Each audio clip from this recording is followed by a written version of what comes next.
बिस्मिल्लाहिर्रहमानिर्रहीम। अस्सलामु अलैकुम। आप देख रहे हैं 1 बाई 1 न्यूज़ एचडी।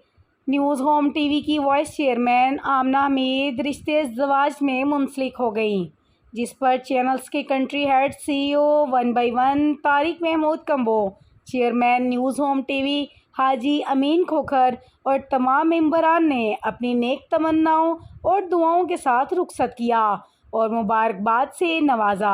आमना हमीद ने अपने सहाफ़ती करियर में बहुत से अवामी मसाइल पर रिपोर्टिंग की, अपने अदारे का नाम रोशन किया। एक बार फिर आमना हमीद विद रिजवान नजीब को चैनल्स के तमाम मेंबरान की तरफ से दिल की अथाह गहराइयों से मुबारकबाद पेश करते हैं। कंट्री हेड तारिक महमूद ने कहा कि अल्लाह आपको हमेशा खुश रखे। रिश्ते की बुनियाद यकीन पर होती है। आप दोनों का साथ रहती दुनिया तक बुलंद रहे।